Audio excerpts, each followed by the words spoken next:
Começa agora mais um podcast. Soma de tudo.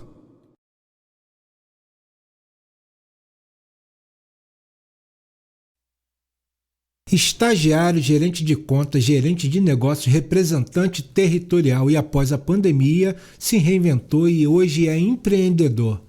Quer aprender como a lei da atração pode te fazer alcançar aquilo que você almeja? Fique com a gente e aprenda com esse case. Meu nome é Anderson Eusébio. Eu sou o Marco Oliveira. Eu sou o Bruno Barcelos. Eu sou o Ronaldo Ferreira. E esse é mais um episódio do hashtag Soma de Tudo. Mas antes eu quero convidar você que não é inscrito, se inscreva nesse canal, curta, assine o sininho das notificações para você ter acesso a novos conteúdos como esse. Isso, e compartilha, né? Porque a história de hoje vai ser relevante para a vida de alguém, eu tenho certeza. Beleza, Ronaldo? Beleza, Anderson. Foi bom estar aqui com vocês. Se apresenta aí. Ronaldo Ferreira, casado, pai da Emily, do Davi, da Eloá. Sou formado em administração, cheguei a fazer 1 ano e meio de pós-graduação na área de tecnologia, né? Depois que eu me identifiquei e me apaixonei por essa área, mas não consegui terminar, mas de qualquer jeito tenho uma história nessa área e me reinventei depois da pandemia. Show. Ronaldo, antes de a gente começar essa resenha, eu tenho que fazer algo que é muito importante, bicho. O episódio de hoje é um oferecimento da Ótica Excelência. Quer um óculos de qualidade, um atendimento personalizado? Clique aqui no link aqui na nossa descrição e conheça a Ótica Excelência. Procure o Paulo, ele vai te dar um atendimento personalizado, ok? Beleza, Ronaldo. Desculpa te cortar, né? Não, mas a gente bem. Não pode deixar, né? Fazer um merchan, né? Isso aí. Ótica Excelência é excelente.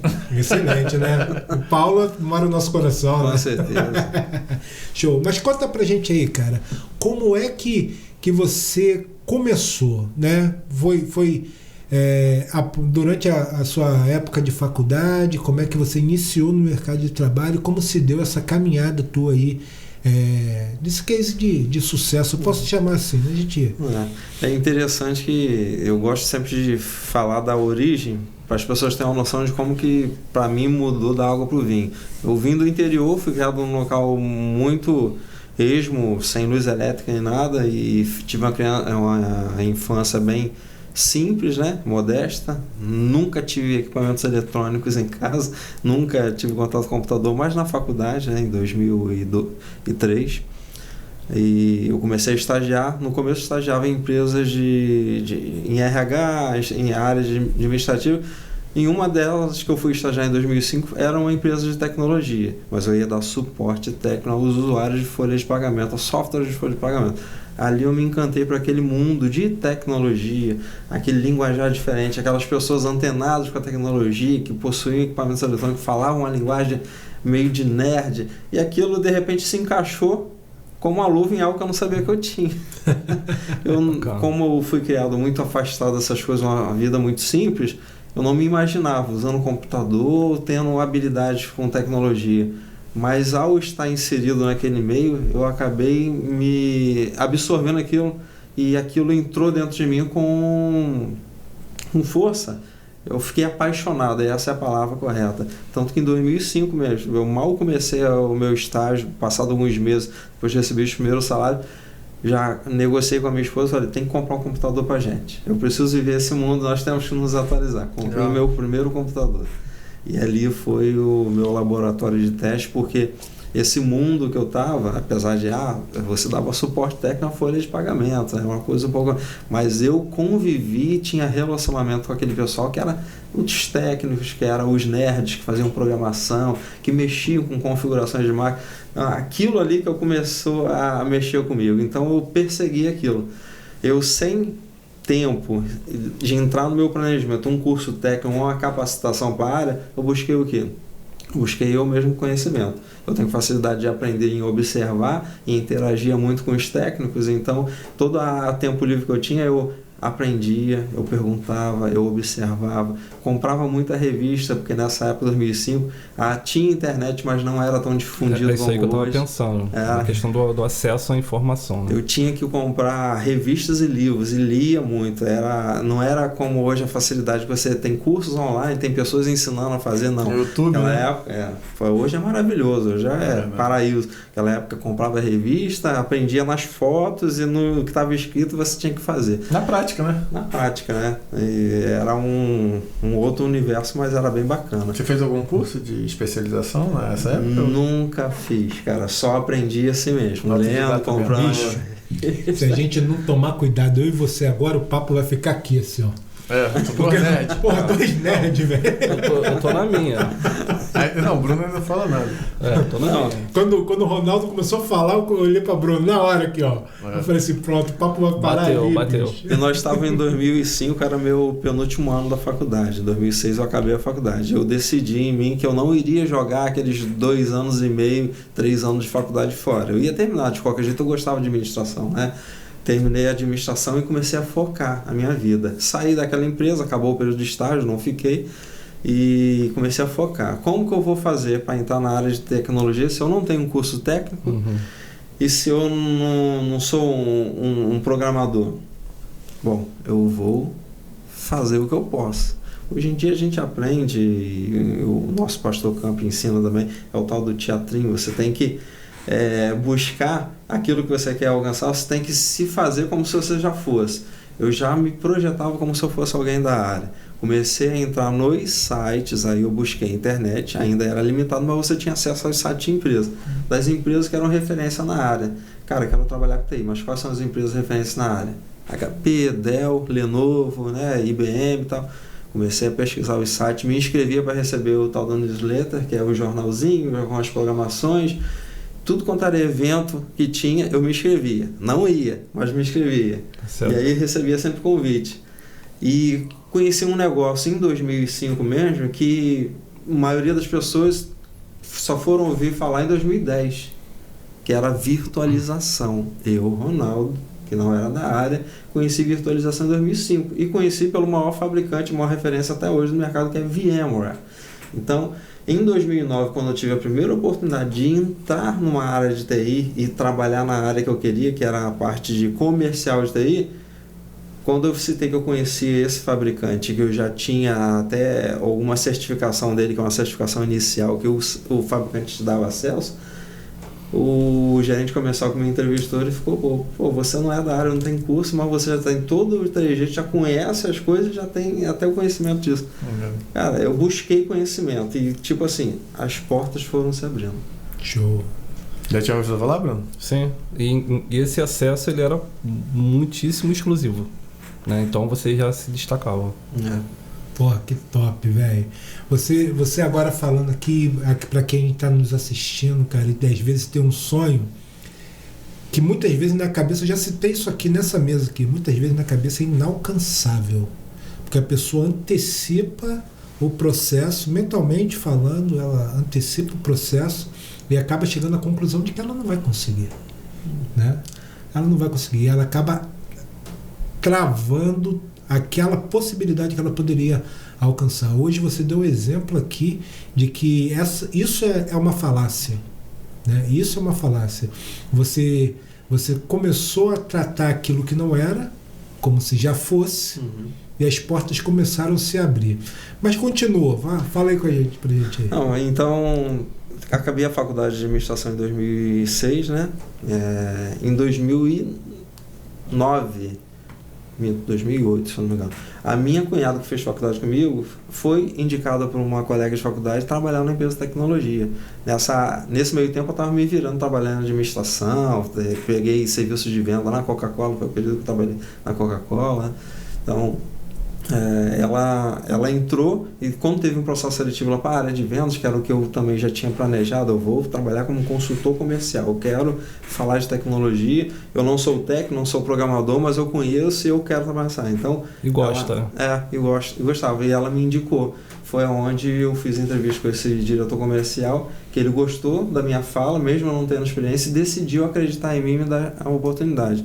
Do grupo que ele contratou, que era um projeto de 6 meses para depois virar PJ, eu fui o cara que se destacou, conseguiu fechar negócio, conseguiu movimentar a carteira comercial. Carteira que foi dada pra gente, que ele chamava, esse aqui é o lixão, é o cliente que já comprou com a gente uma vez, mas nunca comprou mais. Ele separou aquele lixão para aquele grupo de 6 e mandou a gente se virar. Agora você escorre atrás, liga, pergunta, atualiza isso aqui, vai, mete pé, e eu consegui. Abri um leque dentro da empresa, né? Eu dei o meu máximo, dei o meu melhor. E eles gostaram, mas o projeto seria eu virar PJ e eu não tive condição naquele momento de virar PJ. Saí para o mercado, pesquisei quais eram os principais concorrentes dessa empresa de onde eu saí, e as empresas próximas da minha área geográfica. Fui batendo de porta a porta entregando currículo. Nessa época ainda já era bem valorizado o e-mail, o currículo por e-mail, mas eu fiz ainda do jeito antigo. Por quê? Eu queria olhar as pessoas no olho. Legal. Em uma delas eu encontrei uma secretária de um diretor dentro do elevador. Foi quem me deu a instrução de onde entregar o currículo. Um pouco tempo depois a secretária me chamou para entrevista. Também gostou de mim, me indicou para o gerente. O gerente também gostou de mim e me contrataram. E sabe que empresa é essa? Uma das top 10 na área de tecnologia. E eu só tinha 6 meses de experiência. Pô, bacana. Lembra daquele lance que a gente fala sobre a ousadia do cara se propor, se lançar. Se lançar. Não é só sonhar grande, né? Não. Você também tem que agir também. E eu tenho bons exemplos nisso, e isso funciona, mas só que o cara tem que ter um quê de cara de pau e de atitude também, né? Por exemplo, 2 eventos que eu fui, aí já estava como funcionário, a gente era sempre chamado para eventos do fabricante, né? Grandes eventos, aí você tinha que receber o cliente, você tinha que prestar atenção, era uma administração sobre um produto novo, ou uma reunião de vendas falando do ano comercial. Em 2 ocasiões eu lembro claramente, chegava cedo, né? Eu gostava de conversar com os fabricantes, sempre tive bom relacionamento com o fabricante. A minha ideia é, eu vou grudar com quem pode me ajudar. Eu vou me aproximar com aqueles que têm o conhecimento que eu quero ter. Então eu grudava com esse pessoal. Chegava cedo no evento, um dos eventos foi da Lenovo. Eu não vou citar nome para não expor pessoas. A gente sabe que na internet o negócio foge do controle. Pode chegar nessa pessoa que eu estou falando, não vou citar nome. Mas cheguei lá cedo, eles estavam arrumando o ambiente, eu comecei a ajudar. E eu só andava de terno e gravata porque era o estilo que a gente tinha que andar, né? Como gerente comercial, gerente de contas, perdão. E eu comecei a ajudar eles, aí os clientes foram chegando e as pessoas se dirigiam a mim para perguntar as coisas. Mas eu não falava, não sou nada não. Eu respondia se eu tinha um conhecimento. E se eu não soubesse, eu chegava a pessoa, fulano, alguém está perguntando assim, como é que eu falo? Assumir a postura como se eu fosse o funcionário da Lenovo. Isso aí, bacana. Mais tarde aquela pessoa, ela saiu da Lenovo e se tornou uma formadora de opinião e uma treinadora por LinkedIn. Ela é uma referência hoje no Brasil, mas eu peguei essa pessoa lá embaixo a ponto de ter ajudado ela. E ficou bem na minha memória isso. E um outro evento que eu fui num restaurante também, que era fechado para clientes, e foi alguns parceiros, e eu fui chamado nessa. A dinâmica eram clientes novos que a empresa queria alcançar, né? Então, os parceiros que foram selecionados, eles deveriam abordar os clientes para tentar criar leads, né? Criar demandas e fazer contatos. Calma aí. Né? Criar o quê? Leads. Justamente é oportunidade de venda. Muitas vezes você recebe um lead que vem... mas traduz para a galera, né? O que é lead? Mas, em grosso modo falando, o lead é uma oportunidade de venda. É do cliente, né? Do cliente. É sempre o cliente. Então, o que eu iria criar ali era uma oportunidade de levantar uma demanda que o cliente tinha. Desculpa, acaba o linguajar, fica bem... Sim, muito técnico. Mas a gente está aqui para fazer vamos baixar aqui. A situação é a seguinte, a gente se preocupa aqui para a régua não subir, senão a gente não consegue. A pessoa que... Lead... Assim, devagar. Senão a pessoa que assiste, ela não vai ter dificuldade de compreender. Não. Né? E se a gente não se policiar aqui, a régua sobe. É justamente o nosso papel como gerente de negócio. Mas eu tô quietinho aqui, cara, não falei nada. Conhecer os clientes, pegar nome, contato, reconhecer de qual empresa eles eram, se havia algum projeto, alguma demanda de compra, de investimento na área de TI naquele período, naquele ano comercial. Então a gente deveria fazer essa tipo de entrevista. Mas quando eu cheguei lá e os gerentes comerciais, os gerentes de negócio ficaram tudo assim, meio no canto, na sua mesinha, tímido, e os clientes em outras áreas. Tava todo no mesmo ambiente, mas estavam separados. Eu falei, pô, eu recebi essa ordem, eu vou fazer o quê? Eu vou levantar e vou começar a conversar. Não é que eu fui o único que fez isso? Eu levantei e fui de mês em mês perguntando como é que as pessoas estavam sendo bem servidas, perguntando quem era, me apresentando. Eu tinha um porta-cartão prateado que eu tinha ganhado no evento da fabricante.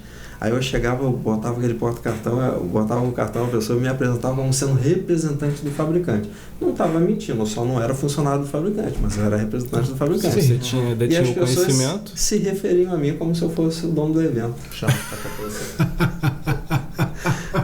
Eu saí dali cheio de anotações, cheio de leads, né, que são essas oportunidades de negócio. E até os garçons começaram a se referir a mim. Senhor, a gente está fazendo isso, o que o senhor acha? Pode ir. Serve lá. Cara, é um pouco de ousadia, posicionamento, mas é tipo assim, eu entrava no negócio e eu não me via como sendo inferior, como sendo diferente, eu me via como sendo igual. E eu tomava essa postura e acabava naturalmente ficando nessa posição. Mas essa ousadia, então, vinha um pouco da sua confiança, do seu preparo até, né? Você falou que você buscou muito conhecimento. Então, o seu autodesenvolvimento, ele te capacitou para que você chegasse nesses lugares e se visse como um par. Com certeza. Tem até uma frase que eu gosto. Lá naquela primeira empresa de 2009, o meu primeiro gerente comercial, ele falou uma coisa que eu achava meio pejorativa, mas depois ele explicou e eu assumi isso para mim. Pô, Ronaldo, você é literalmente o que a gente chama no mercado de pé de boi. Desceu a régua agora. Pé de boi. Pé de boi. Aí eu falei, pô, pé de boi? Eu não sou cachaceiro, não. Não, olha só. É boi, né? Pensa comigo, o pé de boi, a vaca, o boi, ele entra em qualquer charco, em qualquer lamaçal e não atola, dificilmente garra. Ele tem aquele pezinho dele curto, mas ele anda em qualquer lugar. Então o pé de boi a gente chama o vendedor de pé de boi, é o cara que não tem limite. O cara dá uma tarefa a ele cumpre, eu não sabia disso. O cara que tem tração. E tipo assim, aquilo ali, eu realmente assumi para mim como não sendo nada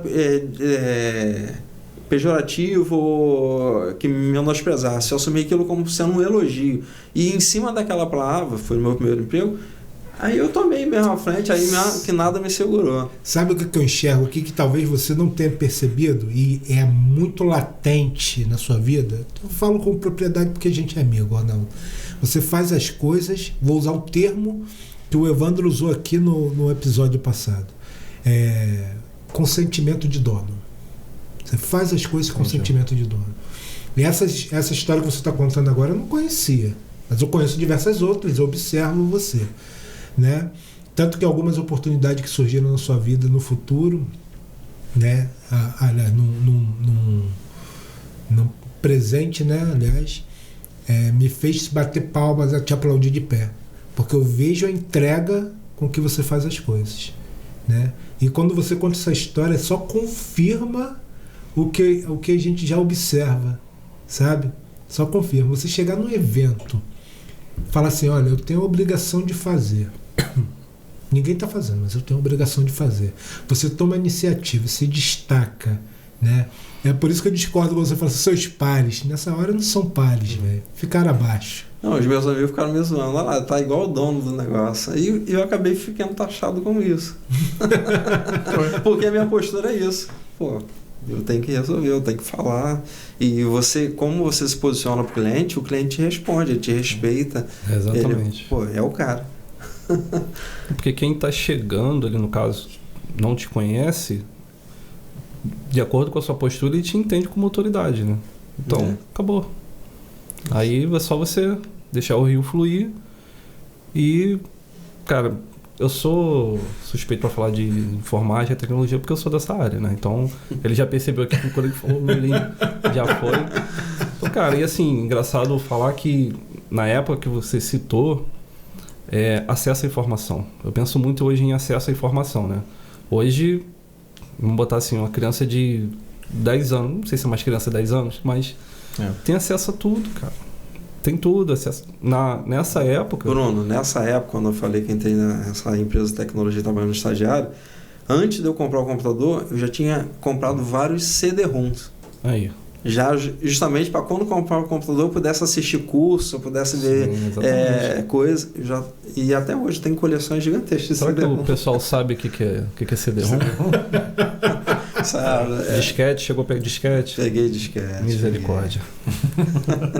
3.1. Poxa. O outro formato era o quê? 7... Sei lá. 7.4. Não é da minha época, não. Era um... Cara, é bizarro pensar que as coisas eram gravadas em fitas, né? Você vê, hoje em dia se fala muito em home office. Em 2014 eu trabalhei home office. Eu representava uma empresa na Bahia. Foi nesse ano que eu tive mais proximidade com o principal fabricante mundial de tecnologia, que eu acabei também me adentrando, entrando mais nesse mundo de tecnologia através deles, né? Que é a Dell Computadores. E eu trabalhei para um excelente patrão que era dono de uma revenda da Dell, mas era uma das mais antigas no Brasil, uma pessoa muito querida dentro da direção da Dell no Brasil, né? E ia todo ano religiosamente no congresso de vendas que tinha nos Estados Unidos. Uma pessoa bem querida. E isso me abriu portas abertas dentro da Dell.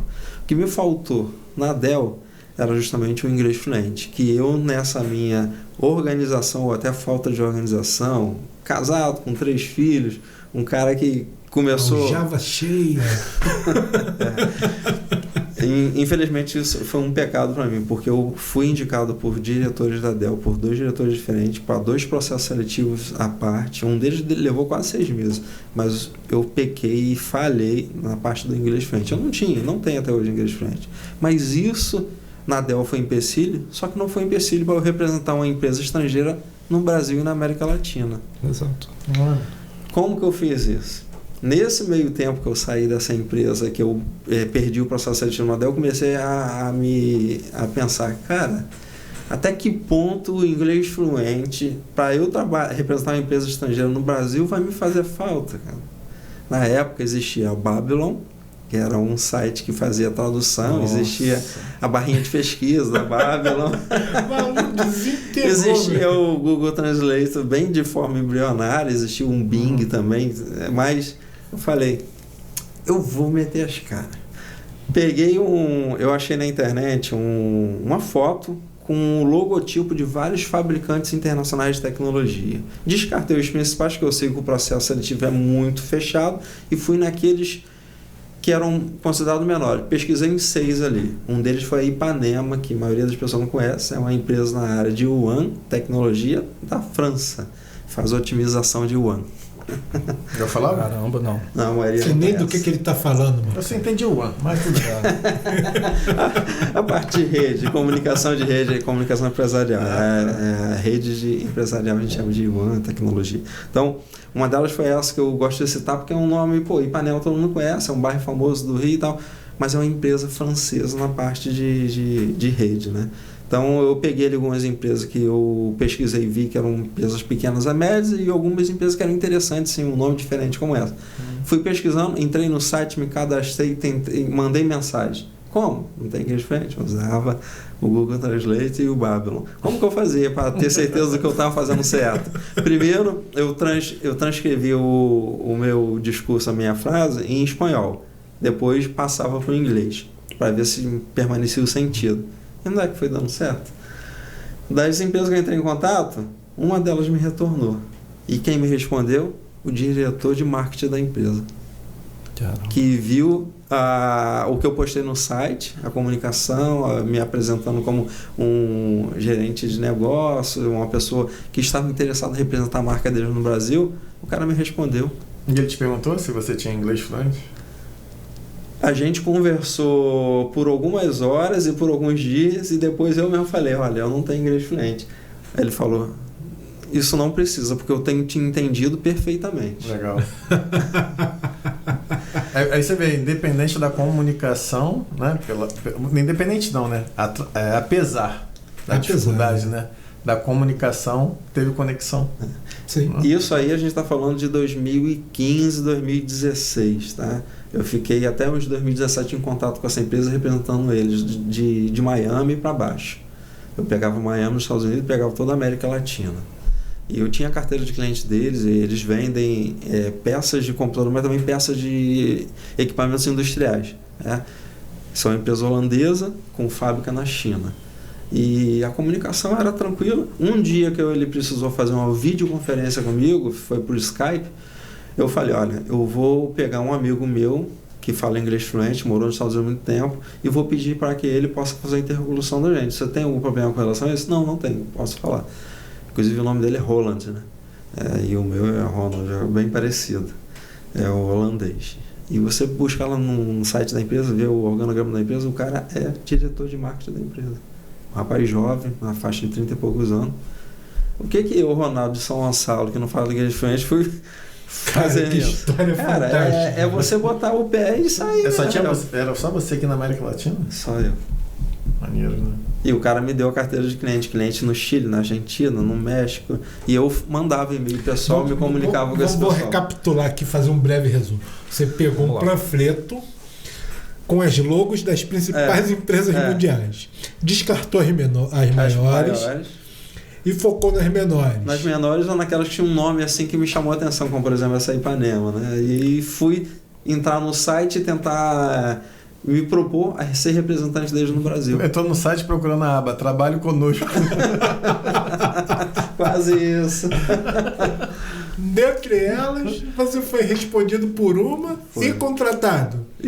Mas o contrato deles, como eles não tinham estrutura física no Brasil, era assim, era um contrato mesmo, né? Eu recebi o contrato vindo lá da Holanda, assinado por eles, já com os termos, eu seria comissionado, era uma porcentagem para cliente novo, uma porcentagem para cliente já existente. Eu iria vender não caixinhas, não peças únicas, mas sim containers, então era projetos grandes, né? Eu atendi grandes fabricantes de eletrodomésticos no Brasil, mas nesse meio tempo todo, efetivamente a venda eu não fechei. Eu tive alguns projetos, mas que não se concluíram nesse meio tempo, né? Então, de qualquer jeito, foi uma experiência maravilhosa para mim e algo que eu pode provar para mim e para qualquer um que estiver ouvindo esse podcast, que nada te impede de chegar onde você quer. Mas aí, isso não é a lei da atração. Eu tenho esse contrato, para quem quiser ver, está assinado por lá, tem o CNPJ da empresa, o endereço da empresa na Holanda, o endereço da empresa na China e o endereço da minha casa como sendo representação legal deles no Brasil. Rapaz, eu não nem preciso disso, porque eu lembro da história, né? Eu mostrei isso pro Pastor Campo, cara, ele ficou bobo.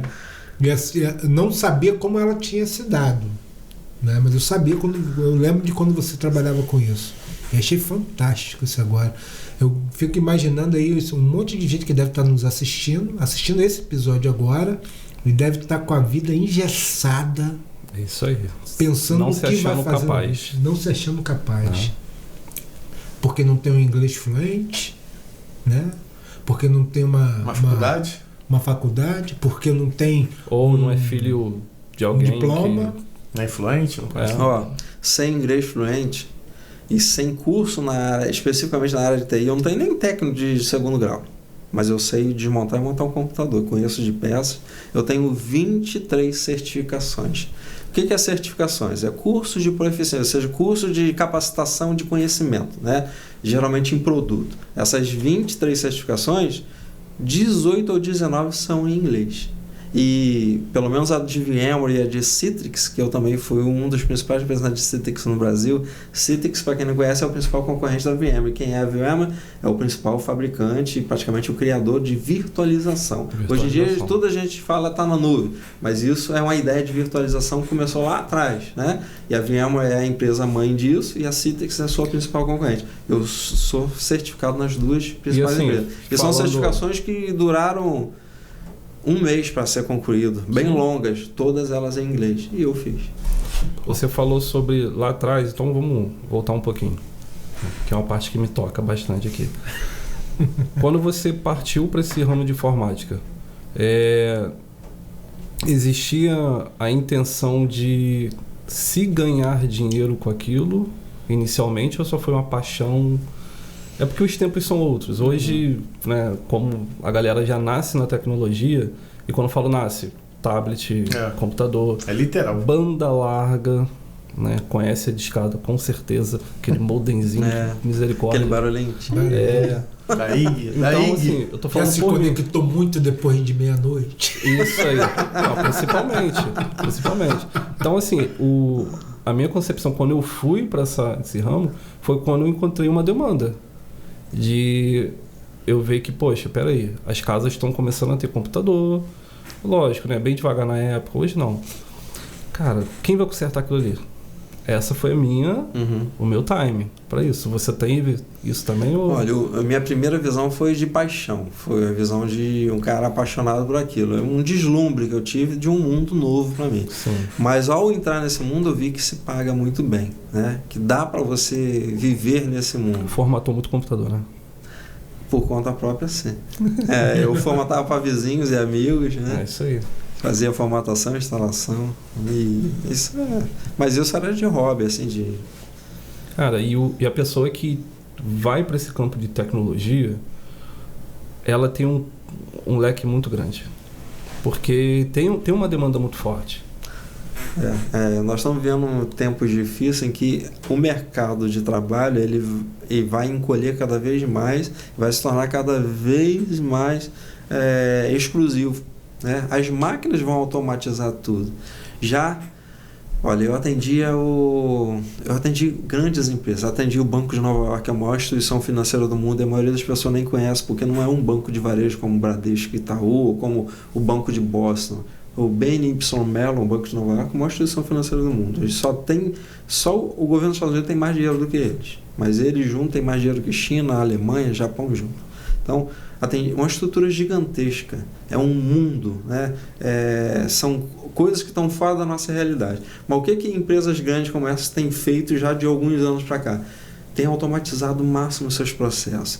A inteligência artificial por trás de tudo que a gente faz, por trás daqueles joguinhos gratuitos que a gente baixa, que existe toda uma inteligência artificial de capturar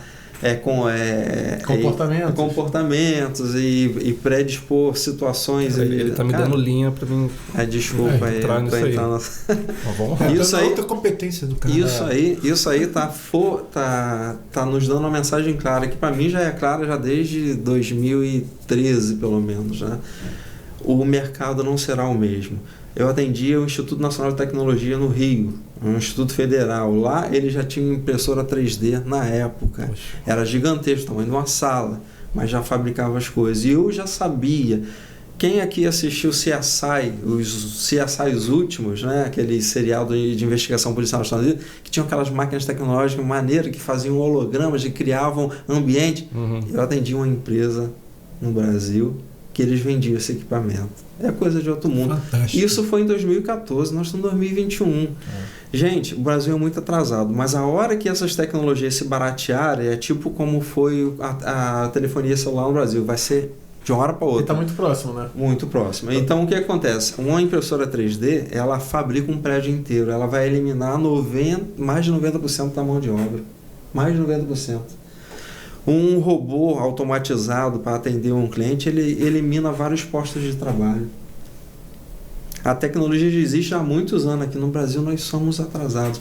Eu recebi um treinamento do fabricante Microsoft, recebi um treinamento de produto por um rapaz que é daqui do Rio de Janeiro, que ele é totalmente cego. E a gente só descobriu isso no final do curso. Que ele deu um curso usando slide, falando com a gente. Aí no final do curso ele contou a história, e é até um servo de Deus. Ele estava o tempo todo com um rapaz do lado dele, que entrou com ele e ficou com ele. Achava que o assistente dele carregando as bolsas. O cara é cego, recebeu um tratamento experimental nos Estados Unidos, pago pela Microsoft, que ele foi contratado como deficiente físico da Microsoft, né? Mas a vontade dele de crescer despertou na Microsoft um interesse das pessoas ajudarem, a ponto de chegar na sede e a empresa resolveu pagar um tratamento experimental para ele. Ele foi implantado um chip no cérebro dele que ele consegue enxergar branco e preto. Ele só via tudo preto. Ele era totalmente cego. Hoje em dia ele vê o contorno da sua silhueta. Caramba. E sabe se aqui está claro ou se está escuro. Isso para ele é 100%. Esse cara me deu um curso. E isso foi em 2015. Nós estamos em 2021. Hoje, você falando que... contando a história já é inimaginável. Imagina em 2015. Sim.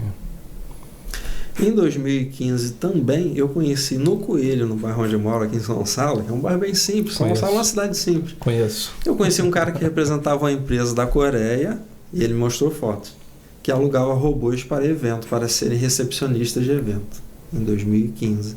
Um cara num bairro próximo onde eu morava. Vocês têm noção do que ele está falando? 2015 era DVD, filho. A inteligência artificial. Esquece o lance Eu tô de pendrive. tentando antecipar. Em 2015 a gente não tinha nem acesso ao Blu-ray. Eu estou tentando antecipar, não só para vocês, mas como para todos aqueles que vão assistir o vídeo, que a realidade do Brasil é outra. A gente que é da alta tecnologia, por exemplo, eu que estive nesse meio, a gente sabe que essas coisas já existem há muito tempo. Quando o povo brasileiro tomar conhecimento, vai ser tarde. Então, quem tem seus filhos, quem tem condição de estudar, estude programação, estude tecnologia, pois esse é o futuro. Tecnologia informática. O próprio Bill Gates fala, né, que daqui a pouco terão 2 tipos de empresa. A que fazem negócio através da internet e as que não fazem na verdade negócio. já é, né? Tudo isso aí que está acontecendo agora, né, no mundo provou isso. Na verdade, não foi a tecnologia que avançou, foi a consciência que avançou. Ela se adaptou. Por isso que deu esse boom digital.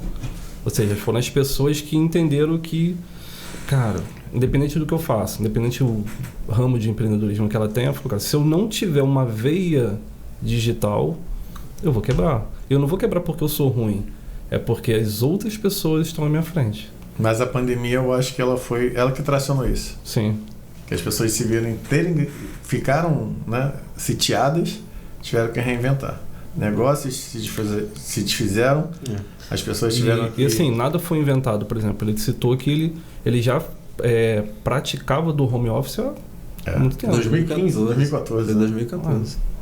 O que acontece, que eu vou parafrasear o Bruno em episódios anteriores, cara, é que as empresas, elas se deram conta do tamanho do fluxo de pessoas que trafegam pela internet todos os dias, a cada minuto, a cada segundo, né?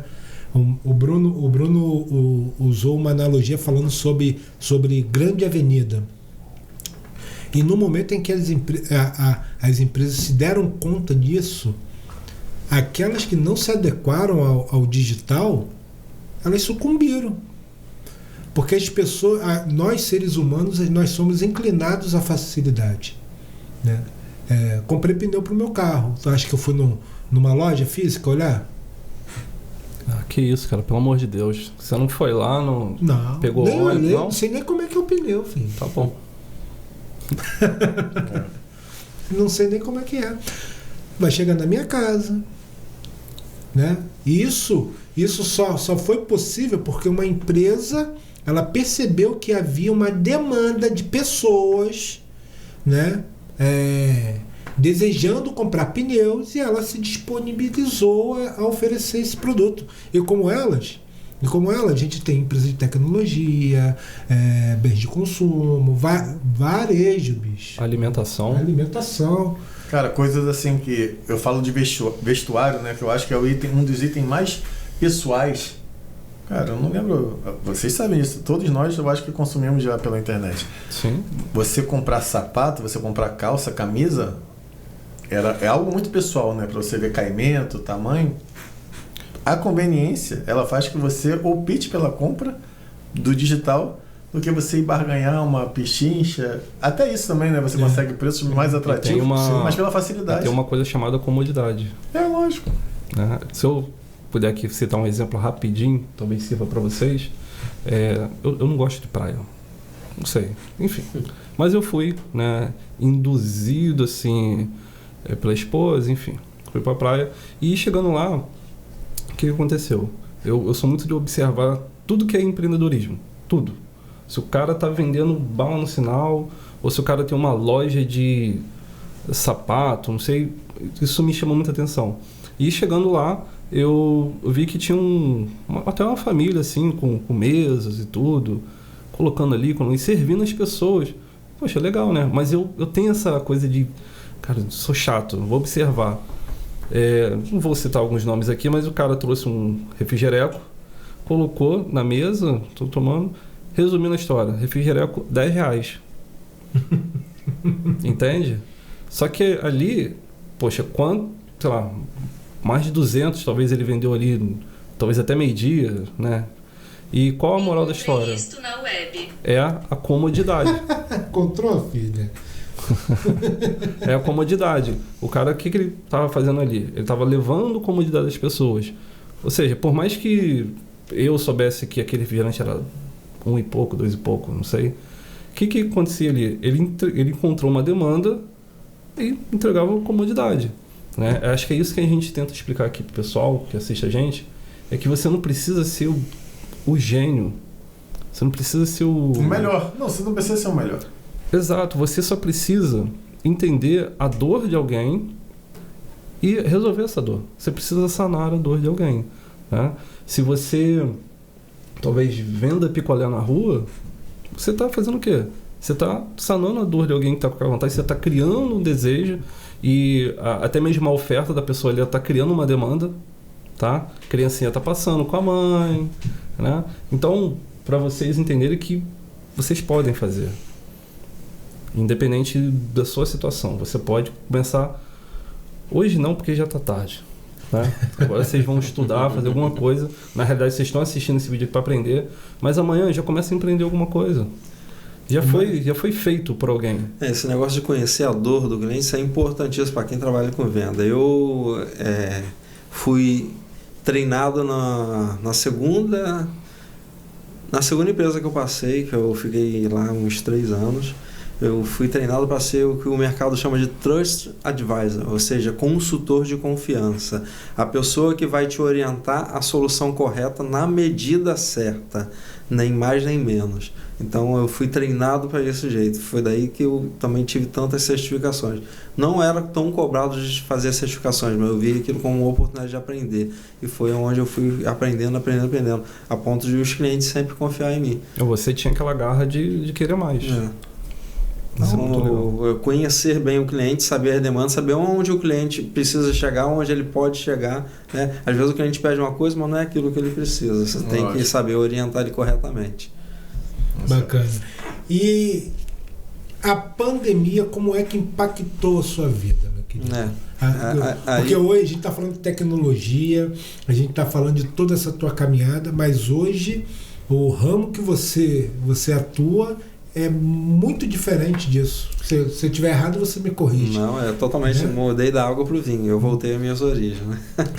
A pandemia eu tive que me reinventar, porque o mercado no Rio de Janeiro ficou totalmente estagnado. A empresa que eu trabalhava, minha última grande empresa TI, ela fechou as portas aqui no Rio, né? Ela é matriz de São Paulo, então eu tentei me recolocar no mercado, mas só empresas pequenas estavam contratando, te explorava, pegava um projeto, você formatava um serviço, depois te dispensava. Eu tive essa triste experiência por 2 vezes e depois desisti.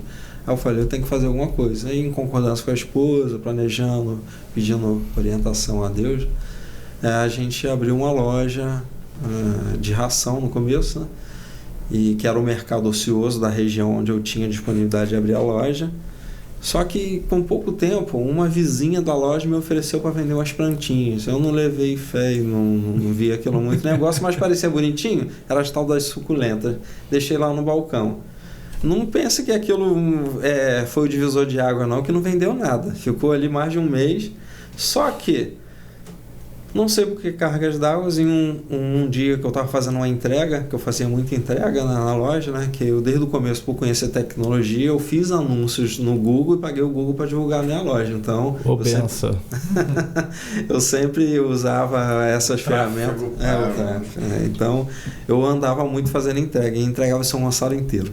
Então, eu passei em frente a uma loja de planta, parei para olhar. Normalmente eu não ligava muito, mas eu vim da roça, vim do interior, e parei para olhar e vi que eles tinham um preço para revenda, porque eu já fiquei assim, alguma coisa despertou em mim, acho que foi Deus mesmo. E vi que tinha preço para revenda, conheci a senhora fez a mesa, gostou comigo e tal, comprei R$50 de planta, levei para a loja. Aqueles R$50 de planta se vendeu em 2 dias. Voltei nela, comprei R$150 de planta. Que isso, vendeu, cara, você reinvestiu? Você não torrou o dinheiro? Não, eu reinvesti. Em 3 dias eu vendi R$150 de planta. Aí eu vi que o negócio era aquilo ali. Aquilo ali estava legal. E a gente se falava na doença, mas não tinha lockdown, não tinha nada, né? E eu estava fluindo. Ração se vendia, mas o lucro da ração é muito pequeno, né? Eu vi que o lucro da planta era interessante e era um produto agradável trabalhar. Eu costumo falar e falo para todos os clientes, você cuida da planta, a planta cuida de você. Então, é algo que é agradável aos olhos e que é legal trabalhar. E eu fui trabalhando aos poucos. Fiz amizade com a dona da loja brigou com o filho dela, que era, na verdade, o dono da loja, e era sócio de um distribuidor de planta, para que ele me atendesse. O cara começou a me atender. Eu comecei a comprar 500, 700, 1.000, 1.500 reais. Que isso? Em uma semana.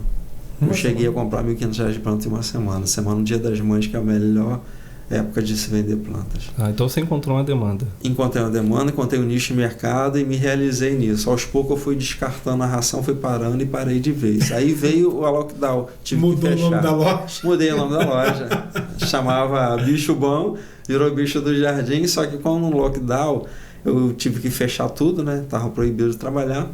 As pessoas começaram a me procurar, porque eu ainda tinha anúncio no Google, para me procurar em casa. Mandava WhatsApp e tal. E eu tinha que ir na loja, pegar a planta e sair para vender. Eu falei, as plantas aqui na loja eu tenho que estar indo sempre molhar, e tá ficando tudo fechado, tá ficando feia. Vou levar para casa. A esposa concordou, criamos uma área de um pequeno quintal e uma garagem, a gente criou um espaço para as plantas. Os vizinhos começaram a bater no portão querendo comprar. Estava em lockdown ainda, mas isso era próximo ao Dia das Mães de 2019. Aí eu falei, não, eu vou abrir isso aqui.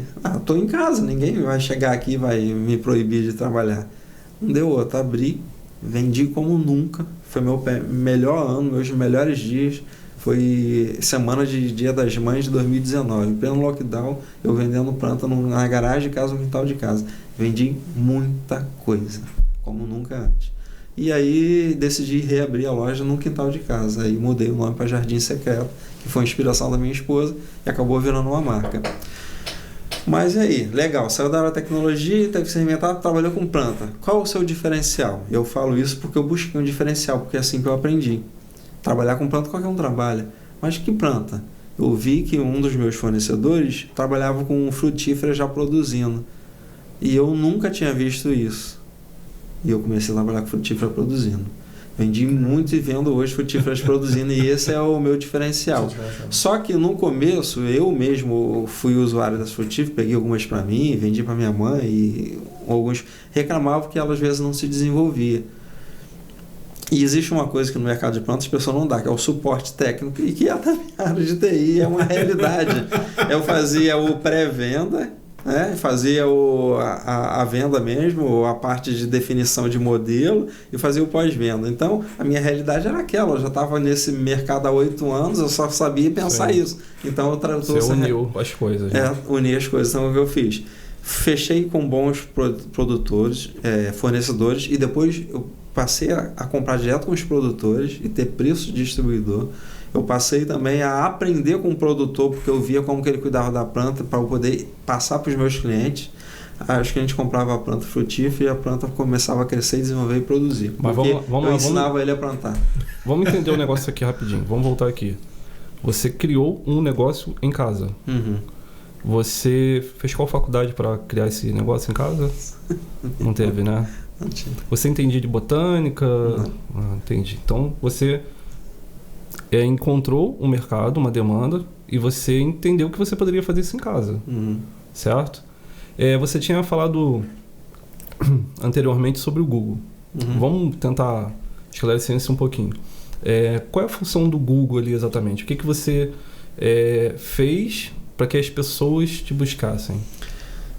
Primeiro eu criei um anúncio, uma página que direciona para a página do Facebook, né? E recentemente tem mais ou menos 2 anos que eu criei a página do Instagram, e criei palavras-chave, né? De buscas, palavras-chave de busca. Então as pessoas iam na internet, pesquisavam sobre determinada, né? Planta em Somação. Defini uma área geográfica, porque eu não tinha como atender Rio de Janeiro, mas geralmente você estava posicionado no Google, certo? Então essas pessoas achavam e possivelmente tinha seu WhatsApp. Reparei que quando a gente pesquisava as coisas no Google, na parte de anúncios pagos sempre tinha o OLX. me inscrevi no LX e botei a mesma dinâmica no LX. O LX me deu muito retorno, até hoje dá, né? Sim. De qualquer jeito... O LX é uma ferramenta incrível. É uma ferramenta muito boa. De qualquer jeito eu me... E gratuita. Eu me popularizei na internet através dessas ferramentas. E aí, uma coisa que eu aprendi com amigos, aí foi com amigos, né? Como que eu faço para dar mais ênfase ou mais visibilidade à minha página? Poxa, visita as empresas ao seu redor, então próximo, colégios, algum órgão público, uma padaria, uma casa de show, qualquer coisa, que tenha já uma dinâmica de divulgação, e você segue eles e começa a convidar as pessoas que já seguem eles para seguir você. E batata. Sim. Em pouco tempo tinha 2.000, 3.000 pessoas. Acaba se associando, né? Sim. Fantástica a ideia. É verdade. Fantástica. Então, hoje em dia eu vendo mesmo com a loja fechada. Eu não tenho muita preocupação de abrir a loja, até porque o movimento na minha rua é mínimo, mas meus clientes vêm tudo de internet. Mas essa migração para o seu negócio próprio, ela não foi idealizada, né? Não foi planejada, correto? Não foi uma necessidade, uma oportunidade de negócio. E hoje você se sente realizado? Ou tem algum? Cara, eu me sinto, porque na atual conjuntura, eu trabalhando em casa, eu estou podendo dar o suporte necessário que a minha família precisa, né? É complicado com as crianças tudo em idade escolar, estão com o horário totalmente regulado, e eu tenho a liberdade de poder ajudar eles e ainda assim trabalhar. É o sonho de todo mundo, filho. E sobre planta, hoje você já é praticamente um expert, né? Já tá contando. Cara, porque eu frequentei no começo o horto que todo mundo fala, sítio isso, sítio aquilo, não vou citar nomes, né? Eu ia nesses lugares, você é mal atendido. O cara, quando ele conhece o nome de planta, você pergunta como é que cuida. Ele não sabe, ou ele te dá uma resposta genérica, né? Então, eu comecei a me especializar. O que eu aprendi em TI? Ser o Trust Advisor, ser o consultor de confiança e me qualificar, me especializar, eu fui buscar conhecimento. Legal. Mas com quem? Com quem planta. Aí com um produtor, ou a pessoa simples do campo, aquele cara que anda de chinelo e tal, e tem toda uma vida simples e vive daquilo de fazer mudinhos, de fazer... Aquele cara me ensinou como é que faz os pulos do gato, né? E hoje em dia eu posso dizer com certeza, a pessoa chegar na minha loja, ela é instruída. Primeiro a escolher a planta certa para o ambiente que ela quer, a plantar no período correto e a fazer da maneira correta. E te digo com toda certeza, 70% de vídeos ou de instruções que tem na internet são pura furada, pelo menos para a realidade do município de São Gonçalo. Que tem todo um contexto por trás de uma planta que você tem que considerar antes de você ver um vídeo e fazer naquela sua planta ou fazer do jeito, né? E tem muita informação desencontrada e muita coisa que é comercialização. Tem muito coisa que é só para vender, é caro e é totalmente desnecessário. E isso você só aprende você fazendo teste, conversando, aprendendo, botando mão na massa. Hoje em dia eu tenho um conhecimento bom, passo meus clientes e eles se sentem satisfeitos quando são atendidos por mim. Fantástico, Ronaldo. Hoje a gente viu aqui você chegando como estagiário, almejando trabalhar em grandes empresas, alcançando o objetivo, com o término dos contratos, você se reinventando para conseguir uma nova oportunidade dentro do ramo em que você almejava, conseguir a oportunidade desejada em empresas internacionais, se tornar gerente de contas, gerente de negócio, representante territorial, e mesmo depois que isso tudo foge das suas mãos, você se reinventar, né? E descobrir um novo nicho de mercado, aproveitar toda a sua experiência profissional e desenvolver um modelo diferenciado de atendimento para esse público. Fantástico. Em episódios anteriores, se eu não me engano, foi no primeiro, eu falei que eu nunca inventava uma solução, né? Eu não reinventava a roda, porque alguém já deu a cabeçada por mim para aquele problema. Eu já só encontrava uma solução pronta. Né? E hoje você apresentou diversas soluções prontas para quem está nos assistindo aqui. Pessoas que muitas das vezes estão com a cabeça no travesseiro chorando porque não vê uma oportunidade, mas sabe cozinhar, exato, sabe costurar, né? Sabe, no ruim de tudo, passear com o cachorro.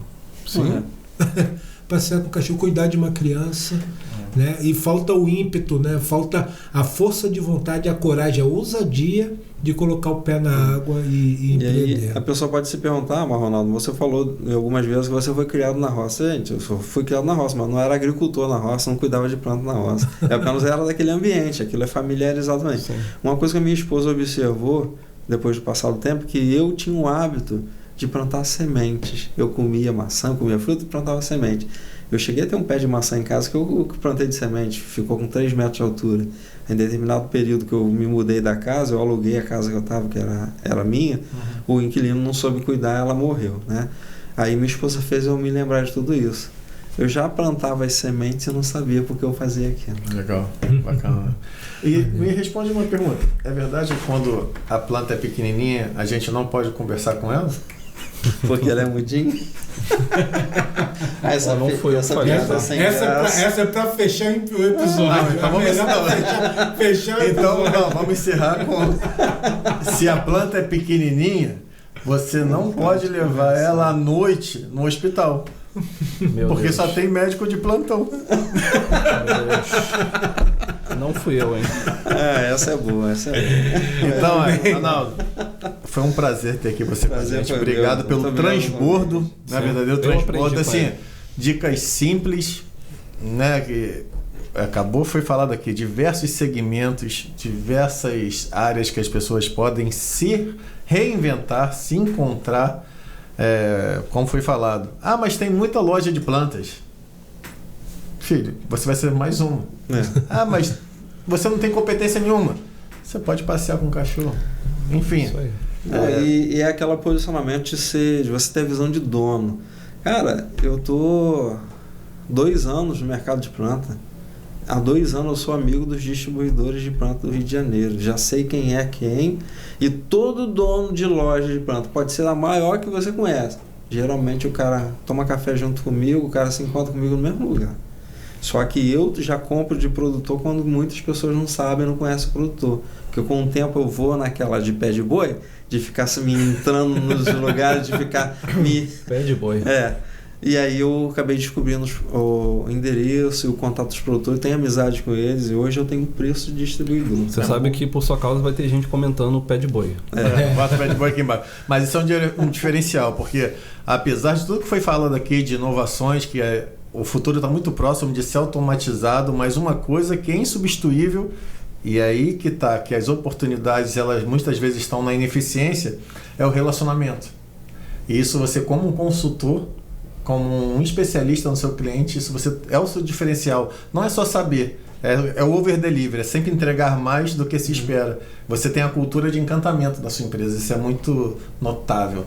E não seria diferente o seu negócio estar prosperando e cada vez mais daqui a pouco você vai voltar aqui com outros cases, não tenho dúvida disso. Legal. Show de bola. Dito isso, Eu sou Anderson Eusébio. eu sou o Marco Oliveira. Eu, Bruno Barcelos. E eu, Ronaldo Ferreira. E esse é mais um episódio do Hashtag Soma de Tudo. Muito obrigado, pessoal. Até a próxima. Obrigado a vocês. Fechou. Um abraço. Abraço, irmão. Obrigado.